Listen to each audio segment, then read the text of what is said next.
Hello, listeners, and welcome to this episode of the Naked Coach Collective podcast.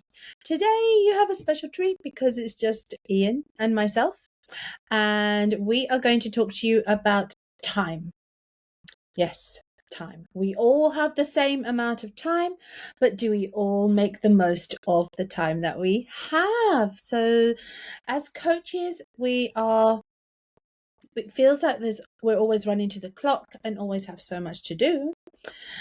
But how can we manage that better? Hello, Ian. Hello. How are you? I'm good, thank you, Dee. I always find this a little bit weird because we've obviously already been speaking for about an hour. So I always find this little, I don't know why. I just like, ooh, saying hello again. Sorry. I don't know where I'm going. You're on stage. Imagine you're on stage. Okay. I'm on with your many tens of listeners. my many 6 listeners. Those 3 that we were talking about earlier. And then you, me, and B. Yeah. Not even Sarah or Ashley listen anymore. It's disgusting. Oh, bless. I don't care. I love doing this, so it's fine. Listen, this is I love this. This is the highlight of my week, right? It's just bants and Bants, yo. It is bants. It's not pants, it's bants. Anyway, Yeah. that theme music at the beginning seemed to be getting longer and longer. I feel like I'm wasting my life every time I listen to it. I'll be honest. I do feel like my life is just. I wonder how many hours I've spent listening to that intro now to the podcast, especially with all the editing as well. Those when we were first learning how to edit. Oh God, those first eight episodes for the launch, it was painful. I was so sick and tired of listening to you. Because for those that don't know, it is Dee that's putting on the sexy. Was it M&S voice? Is it M&S? M&S voice. My sexy M&S voice. Yeah, was that? One. That was. That's what it was. Yeah. That's not my sexy Tesco's voice. Our 0 listeners in America haven't got a clue what we're talking about. Right. Okay. Listen, you. Right, we don't have the time to waste on. Right. Good transition. Well done. There, yeah. Okay. So today we are going to be just talking about how we might be able to better manage our time as coaches, how we can get the most of our waking hours, if you like. And maybe by the end of this session, we haven't discussed this yet, but I'm putting it out as a challenge to Ian. Maybe by the end of this session, we can find for our listeners, Ian, you and I, we can find for our listeners a little hour extra in their day. Should we set ourselves a challenge? That's easy. That's not a challenge. That's easy. 2 hours? 2 hours. 2 hours. 2 hours. All right. 2 hours. Okay, keep listening. 2 hours. You're going to see how we wing it to give you 2 hours. It's just making it up as we go along. Okay, right. Okay, so when we talk about time, tell me a little bit about how your day goes. Right now? Yeah, your coach. Yeah, so some may or may not know, but I'm not a full-time coach at the moment, working towards. So I have a job during the day, and then coach evenings or weekends, and then also do this podcast as well. So my days are pretty full up. I have a dog to walk twice a day because he's a bloody border collie. So if he doesn't get 2 hours a day, he's just crying his eyes out and tearing the house apart. So I'm not as busy as I used to be, because the job I do as a project manager, I used to be doing it all hours of the day. So I'd be up late into the evenings and working on weekends. And then Dee gave me a slap on the wrist in one of our coaching sessions, and gave me kind of some realizations, which kind of changed how I work my day out. And it wasn't anything to do with time.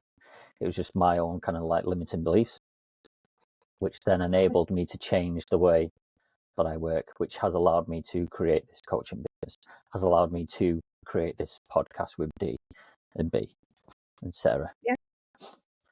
So, yeah, I feel like I'm not as busy as I used to be, but it sounds like I am. Yeah. Does that make sense?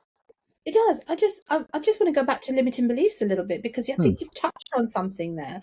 You're working all hours because you felt you had maybe something to prove. You didn't value doing I did, enough. yeah. So, one of my things which got me to the position I'm in as a project manager, I was basically working my ass off to prove that I could do the job, and then got the job. And then I was working all hours in the day because of a conversation I had with my dad when I was, I don't know, 8, 9, 10, when I was working on the peat works with him on the weekends.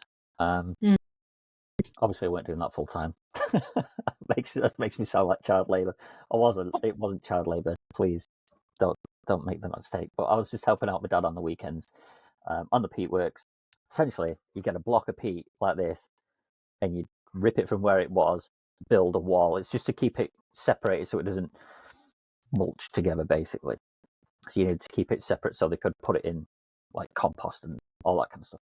But anyway, conversation I had with my dad then was, there's a difference between working hard and hard work, and then the added element of working hard at hard work. And his definition of hard work was manual labour, because that's all he'd ever done. And so that definition became my definition, only I didn't realise it. I'd be saying this little thing to people all the time. There's a difference between hard work and working hard and all this kind of thing. And it got me to a point where I got to the position I'm in now as a project manager, senior project manager. Basically starting out at the very bottom of this company after I got back from travelling on £13,000 a year to quadrupling my wage within 4 or 5 years, because I worked my backside off to get there, because of this limiting belief that sitting behind a desk is not hard work. So it got me to where I was. And then I just carried it on without taking a step back and thinking. I just carried on working the same way I was, only now, because you've climbed the kind of career ladder, you get more responsibilities, there's more pressure, all the decisions and responsibility falls on you for when things go wrong, all that kind of stuff. It just gets more and more stressful, and at the end of the day, I would just have this buzzing noise in my head, like a fog of noise. It's just like white noise in the back of my head, and I just want to zone out, not talk to anyone, and just sit in complete silence. I'd be working till like 11 o'clock, and starting at 7, working till 11 at night, and then on weekends, that kind of stuff. So it just got ridiculous. And then you changed everything when we had that conversation, that coaching session, which was my first kind of real experience of coaching and the kind of power of it. Where you made me realise that I'd been carrying that saying around with me basically my whole life. And I was like, oh my God, no way. And I'm dismissing it a little there. I don't mean to, because it was so powerful for me. No, and yeah, it was. From that moment, I was like, nope, not doing it. I'm working the hours I'm supposed to, and I'll put in the effort I need to make sure the job is done to the quality it needs to be done. And obviously, if I need to work out of hours, as and when it's required, I'll do it. But I'm not just doing it just to prove to my dad that I'm working hard. Bless you. You know, I've heard this story times, and a few times, and I every time I hear it, I always think something else. And even today that I've been listening to you, I've made a few notes, and I just wonder if you would mind if we go through something impromptu. Okay. All right. So, as a 8, 9, or 10-year-old boy, and you're working with your dad, to whom you look up and all that, he's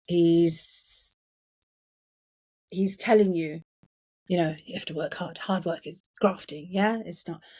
So I know you're only a child, but you know a lot more now than you did then. And I know you've already got past the difficulty of what that gave you. However, there might be people listening here that really identify with your story and really are still in that position of taking on other people's beliefs and making it affect their actions right now, right? So I just wonder, as a child or as the person that you were then, that you are now, but put yourself in that position, listening to your dad saying what he said to you, could you perhaps put another spin on it? Could you get a reframe on it, a different reframe on it, and think and make it mean something else to you at that point? At that point as a child, or Yeah. now looking back on it? Well, I think yes, with your brain capacity and everything, all the knowledge that you have now, but put yourself back. Put yourself back in those little shoes and say, okay, I'm thinking that this means that I have to be physical. I have to graft. I have to sweat. I have to do all these things to be a man, if it were. I don't know if that came into it, but just no. Okay, to be a provider, or Yeah, I suppose a little of that. what other way could your little mind have interpreted what your dad said? So that's a very good question. I've got the answer for it because I asked. I asked also my mum as well. So I remember mentioning this particular story to my mum Yeah, after our session because it yeah. was kind of so profound to me. And I hope she doesn't mind me saying this, but she felt really guilty at the time. Oh, And she bless. was saying the only reason we ever said that to you is Mm. because we didn't want you to do the type of work that we were doing. So you took the meaning So to I become. took it completely opposite to what it was intended. It was meant to be work hard so you don't have to do this type of hard work. And you just But mistook. I'd completely misinterpreted. Yeah, And she felt so guilty, and I was like, no, don't feel guilty. Because it was a empowering belief to a certain point. yeah. Then it became a limited Maybe. belief. But it was empowering to get me to where I am now. I mean, I wouldn't be where I am now in my career if it wasn't for that person, I don't think. Interesting. But But yeah, I mean, I took it completely the opposite to what it was intended. It's weird, isn't it? so what I'm saying is, maybe not so much as a child, but as an adult, if you're faced with with somebody trying to impart an opinion on you that is going to impact how you live your life going forward, maybe you can stop for a second and sort of think, well, they've said something that feels difficult, or I don't like the sound of, but I know I've got to listen to them because they're in a position of power. But how can I make that work for me? So I'm just thinking from a coaching perspective. I'm trying to think of an example that could, if It's difficult. It's difficult. I'm very conscious now, ever since starting the coaching side of starting coaching. I'm very conscious of the words that I choose. Funnily enough, not to myself. I'm so yeah, well, harsh on myself. Call myself a fucking idiot all the time whenever I do something wrong. But I'm very conscious when I'm talking to other people, especially in the job as well at work. I find myself just trying to coach people now at work, not in like a life coaching type of way, but just in like certain situations that crop up as part of the job when people come to me for help and that kind of thing. So I'm like, what do you think you should do? Rather than me just giving you the answer, I'm like, let's just take a step back.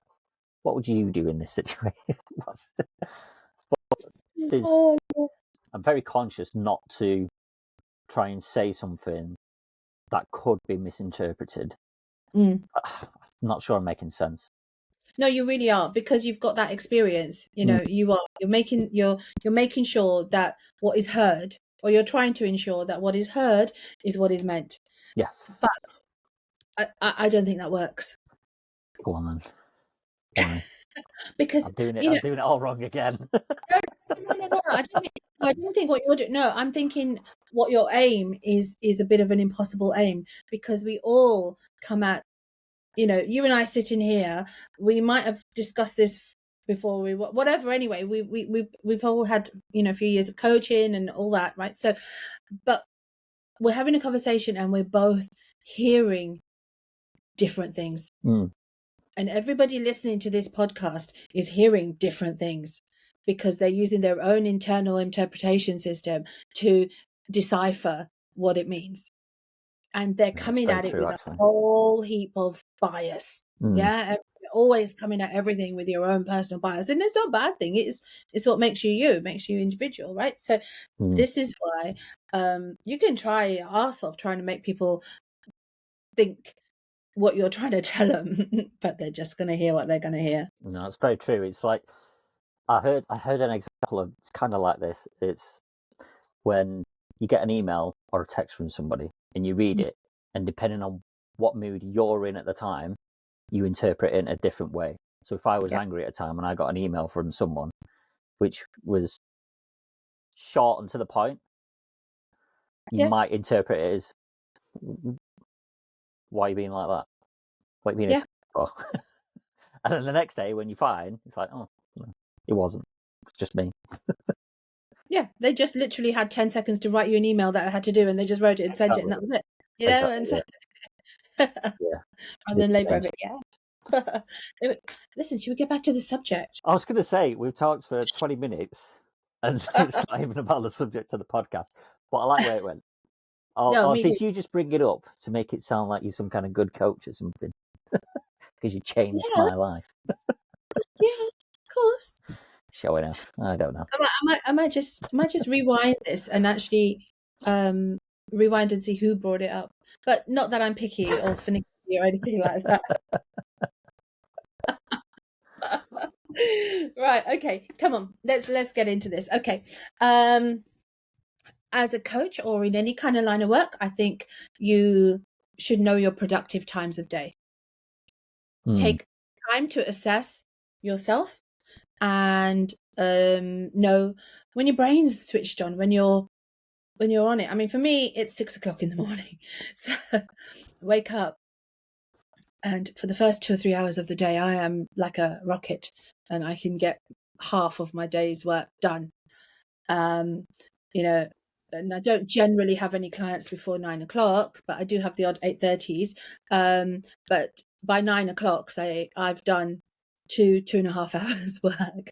So, but ask me to do that at 7 o'clock at night. What about you? You're absolutely right. I'm exactly the same. So I'm definitely, well, I'm a morning person, but everything I do is always better in the morning. So I say I'm a morning person because when I wake up, I'm so tired. That's what I say in bed. But I don't. The alarm goes off and I'm up and I'm out. But my most productive time of the day is definitely the morning. 100%. Yeah, definitely. But what can we do to make other times of the day? Because I am desperate to be a little bit more productive in the evening, because sometimes I feel like I just wanted to achieve a little bit more, and then I think, oh, I'm done now. So what do you have any suggestions? It's going to be difficult for people depending on what they do as a job for a living, because their job may be physically or mentally exhausting for them. So by the time it comes around to the evening, they're going to be like, no, I have just not got the mental capacity to do it. Yeah. So it's going to be difficult for people who have a job that is taxing like that. But there's going to be some people who don't have a job that's mentally or physically taxing that allows them to have the brain space to be able to concentrate in the evenings or their afternoons when they're on lunch, perhaps. So I really do think it's related to the structure of what they kind of do as a job as well. If a coach is still doing the day job, which most of our free people in our audience are. I mean, most of my day is, I have some structured work, for a couple of hours, but the most of my day I can rearrange things and do things according to how I want to do them. So, and I'm very fortunate to be able to do that, except for obviously when I've, people booked in and stuff. But there's like, what's the opposite of sweet spot?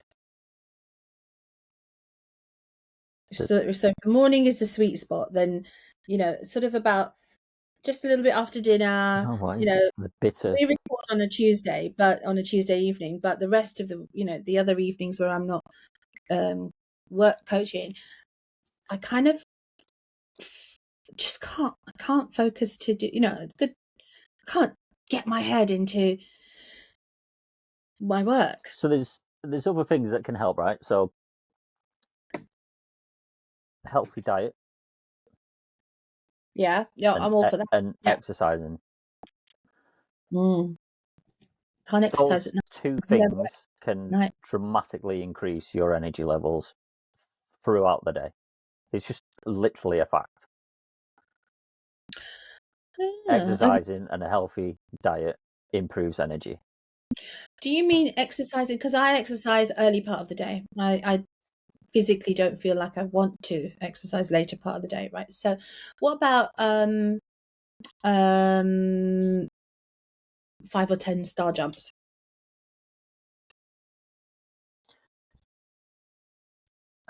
I mean, to get started as a warm-up. Yeah, just to sort of reboot. Do you think that sort of thing works? Have you ever done anything like that? No, I haven't, No. no. So you I mean think you're talking stepping away and having a little, I don't know, going for a walk maybe. Well, I love walking yes, though. but I'm picking things I that I love like. No, I mean, no, it's true. It's true. I don't know. When I figure it out, I'm going to say, because it is on a mission. I am on a bit of a mission to see how, maybe it's something that as coaches we need to work out. How can you motivate? Because most of the time I'm really motivated, right? I am.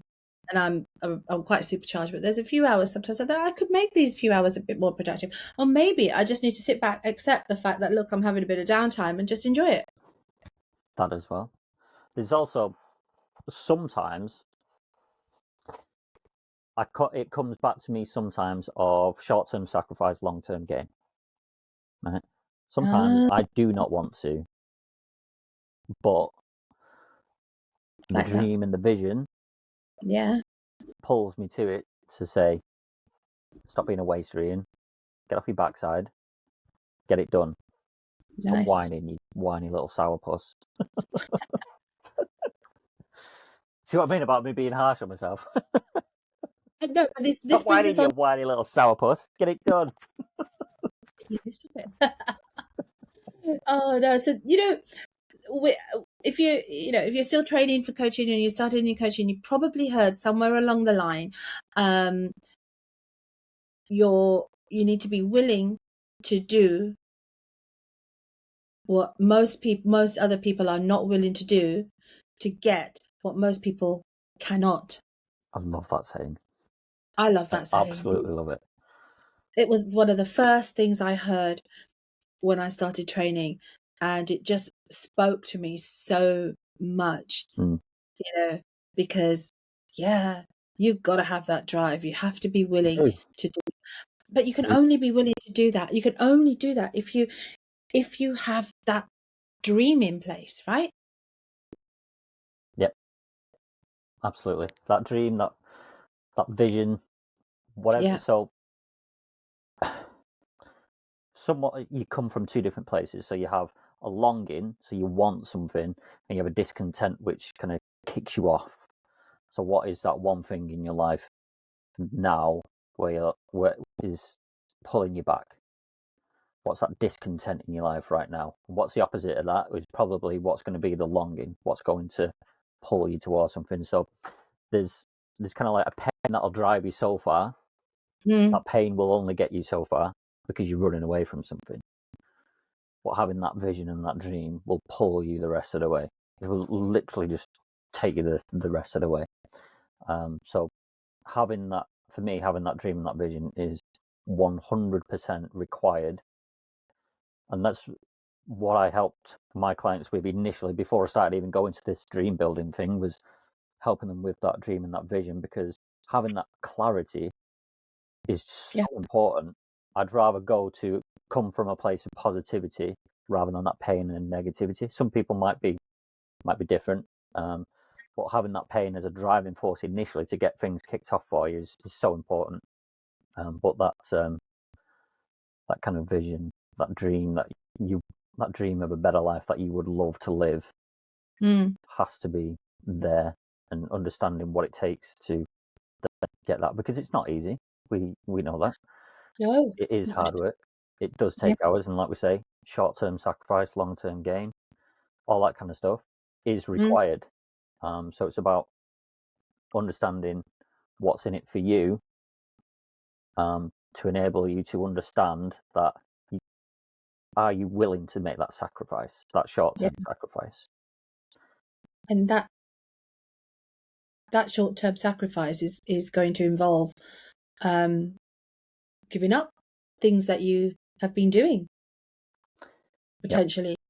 Yeah, Some that you might actually have enjoyed doing, that you might have to give them up so that you've got the time available to concentrate on your actual dream. Now, I just might interject here just for a moment, because you mentioned dream building, and I just wanted to let our listeners know that it's something that Ian has been involved in heavily. He's going to tell you all about it in a couple of episodes' time. So listen out for it, and be ready for it, and bring pen and paper to that one. So it's going to be a very, very good episode on dream building that Ian's going to be telling us all about in a couple of weeks' time, which I'm actually really looking forward to being a part of as well. And I'll tell you about that then as well. Anyway, that's just because you mentioned it. that's very kind of you to say, Dee. Throwing that out there. Checking it out there. Look out for it, guys. Honestly, it's one of those episodes. We haven't actually filmed it yet, but I just know that it's going to be inspirational. I hope so. Yeah, no, it definitely is. It definitely is.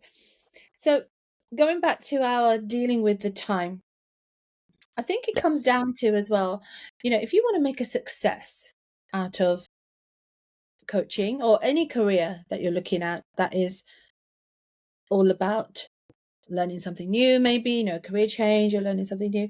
I think the more invested you are from your heart, the more likely you are to give it all the time that it would require to make it success. Or to give it the best chance of success. And we all know the dropout rate for coaches, right? We know that it's like way high and just getting higher all the time, because there's so many coaches Is it like flooding. 90-something% give up I think after? it's 96% now, because just think about it, in the last few years since we've been coaching, the numbers of coaches out there have just gone through the roof. Everybody is thinking that coaching is a good option, and it is a great option, but you have to put in the legwork. So if you don't love it, and if you don't feel it in your heart, it's going to be tough. It comes back to that, finding out what your why is, what your core values are, which we kind of just touched on in our previous episode. I honestly can't remember now. The why is kind of gets ingrained through a lot, doesn't it? Because I think, for me anyway, my coaching is all about the why. What I think your why you are, why you do, why you behave in other ways. It's the reason that you do everything. And if you don't identify what that is, how are you going to be in control of what your actions are? Yeah, exactly. But gosh, we're gonna have to change the episode. We've talked about like the purpose and the vision and what have you, and what that side of things. I'm conscious of practical tips now for like logistics of carving out time in the diary. How do we get there for people? Because I've got something that I take my clients through when they're full of it. Do it with me. Go on.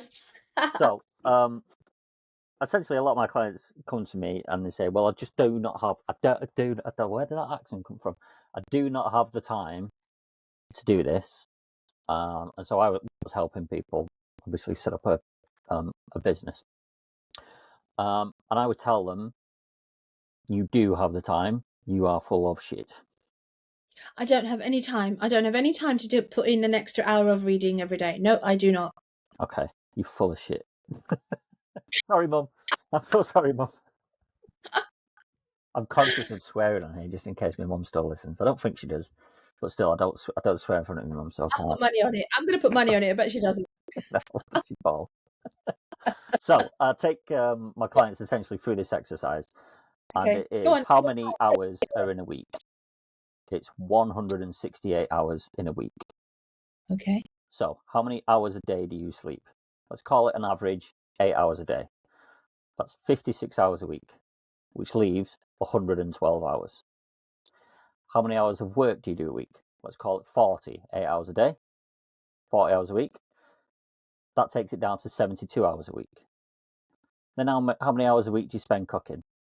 Let's call it 14, 15, 16 hours a week, roughly 2 to 3 hours a day.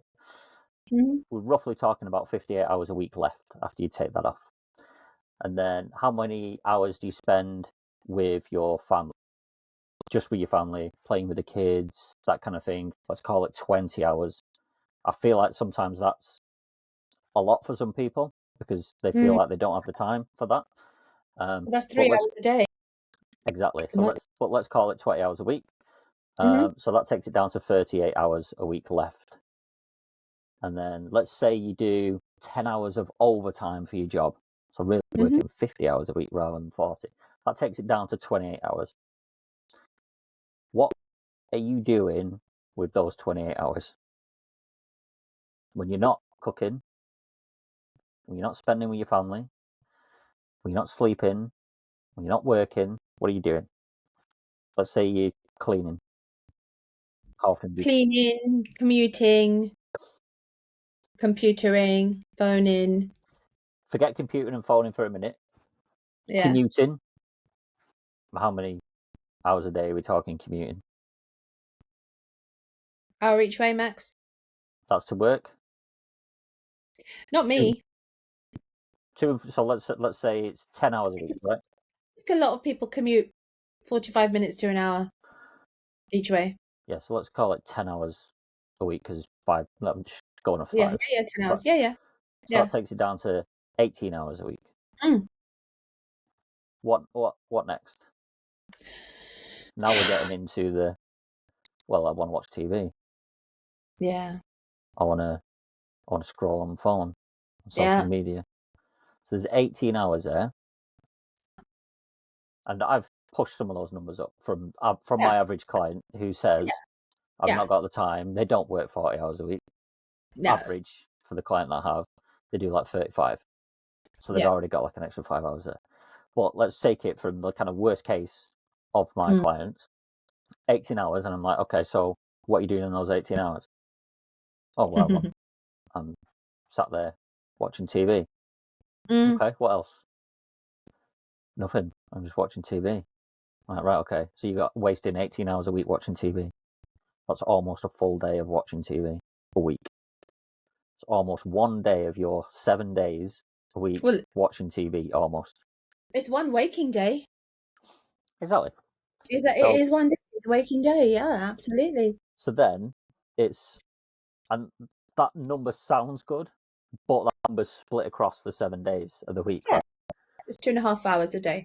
Exactly. So it's then picking out and choosing where that 2.5 hours you can carve out in your diary where Mm. you can do something towards your coaching business, Yeah. towards that dream. Where can you carve out that 2 hours a day? And that's where you need the dedication. And that's where you need the drive. And that's where you need that pull to I can't do anything else. Right? Because it's not going to be easy to change a habit of a lifetime to stop watching TV for 2.5 hours. And maybe you could, I mean, watching TV is not a bad thing, right? I watch TV, we watch TV, but maybe instead of 2.5 hours, it's just an hour. And then you've Exactly. got an hour and a half on your work. Exactly.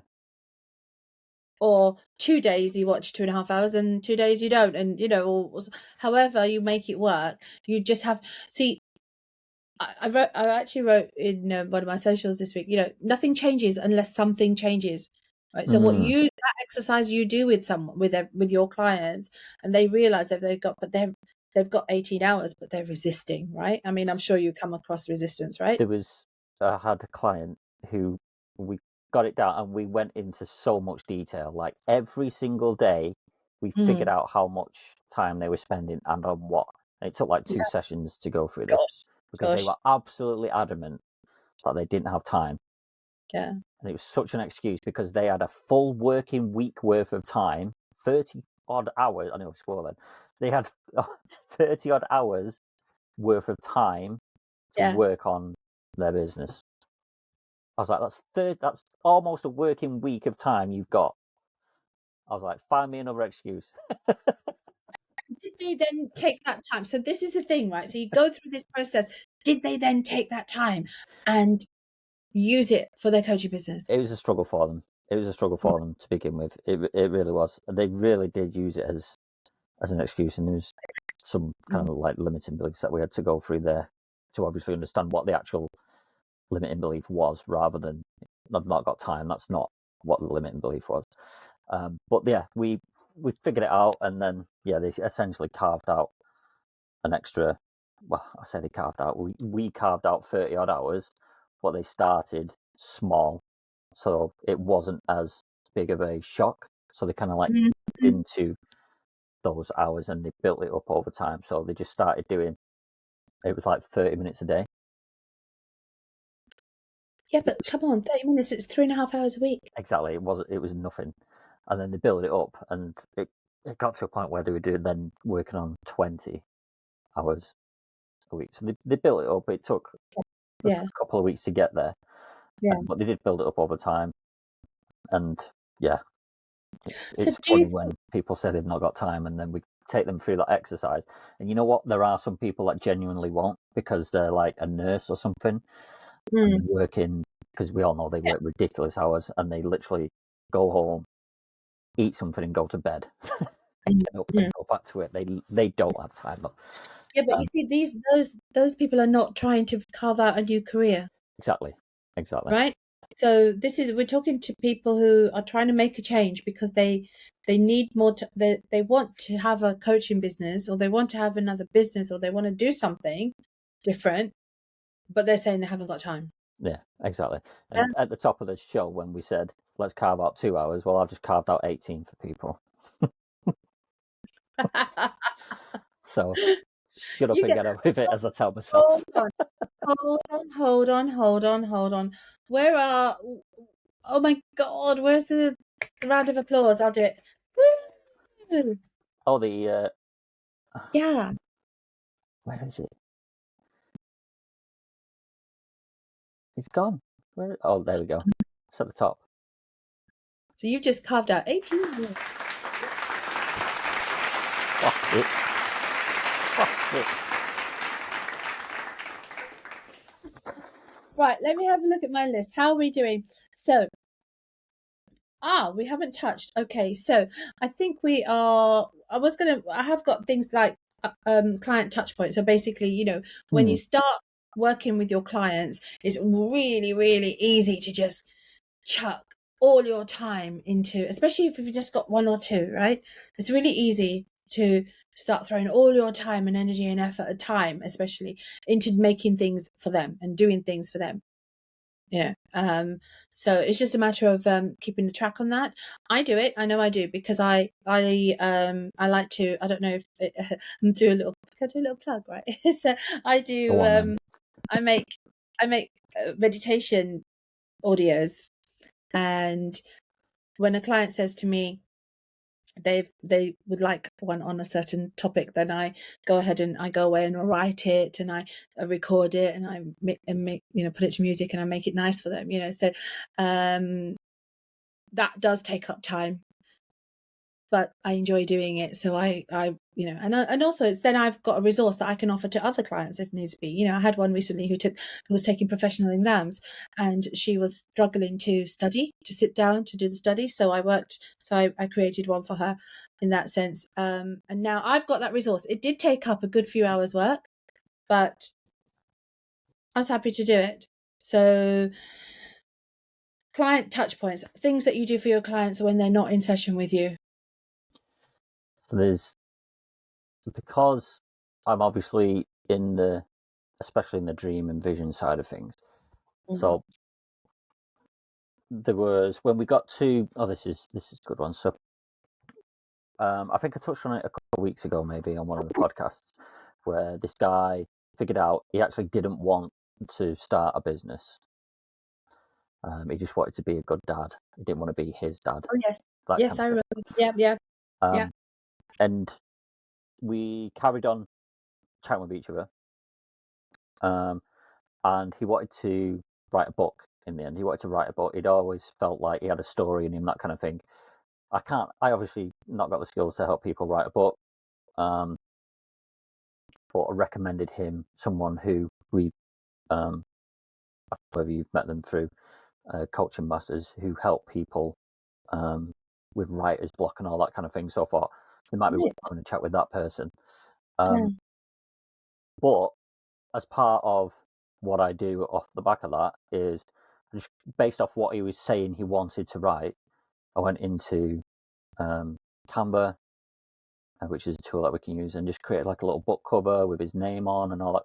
It's just little things, and sent him that as a thing. It's just little things like that. It's being there as a support in WhatsApp or whatever tool you're using. I know people use Slack, which is a good tool, kind of like WhatsApp, but you can fire things away and all this kind of stuff. It's a good tool. I think voice notes have come into it before as well.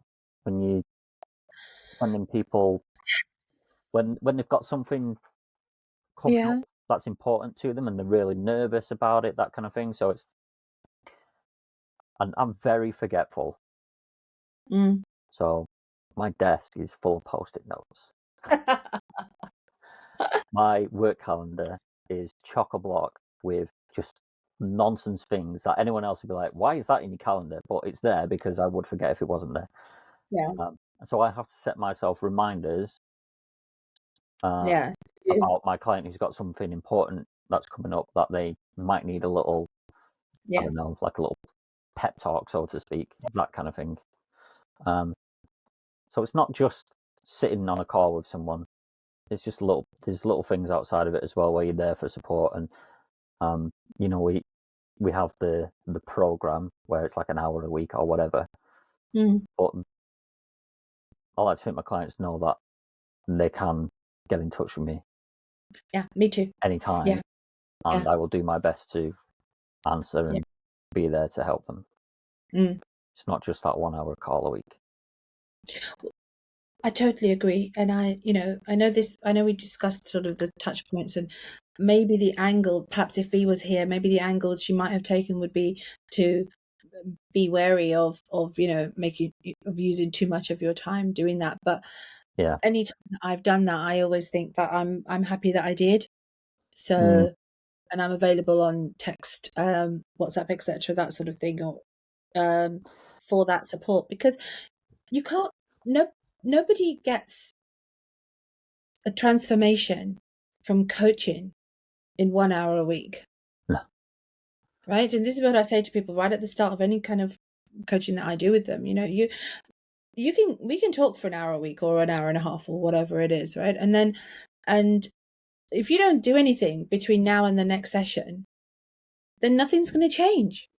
Exactly. You'll have insights in each of the session that'll open up your blind spots. But then if you don't take action on that, whatever it was, then and just onto your point there where you're saying B might take the angle of a certain way. So that kind of thing I was talking about, I like doing. The business side of coaching, so boring. But short-term sacrifice. long-term gain.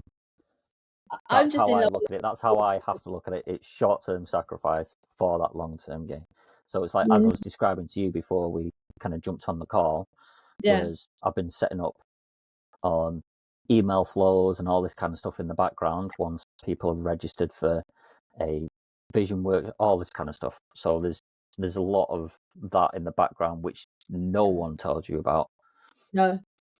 Yeah. And there's a lot of people out there that will do it for you, but it's a lot of money because it's a lot of work. I mean, you know what? Coaching is a lot of work.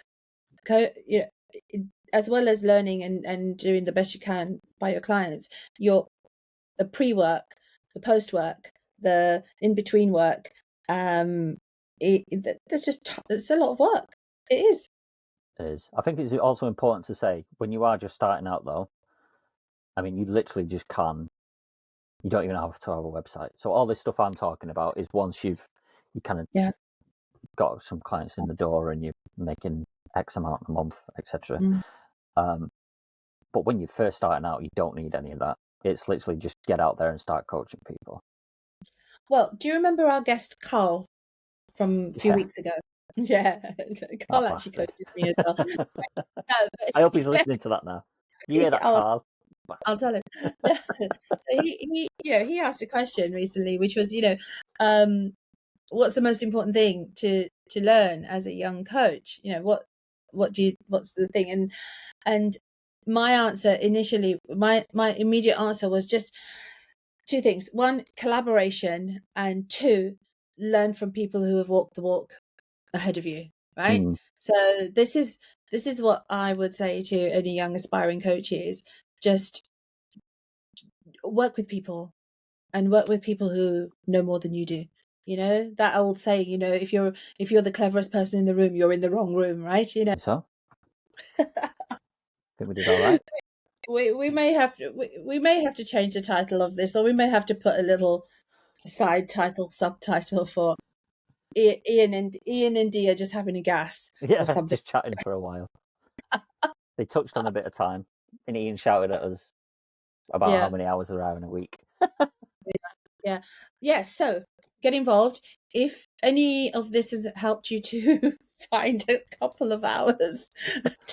Found you 18. No one's got any excuses. Yeah. Oh man, no. Look, I'm at 14 hours. Yeah, 2 hours a day, right? If any of this has helped you find even 1 hour a day, get in touch and let us know, because I'd love to know. She would love to know. I don't care. Oh no! Seriously, I care. I'd love to know, right? So anyway, listen, lots of love, everyone. It's time for us to say goodbye, and I am going to start with. See you next time. Until next time, be there. Be there. Be Be naked. naked. Whoop whoop. Woo!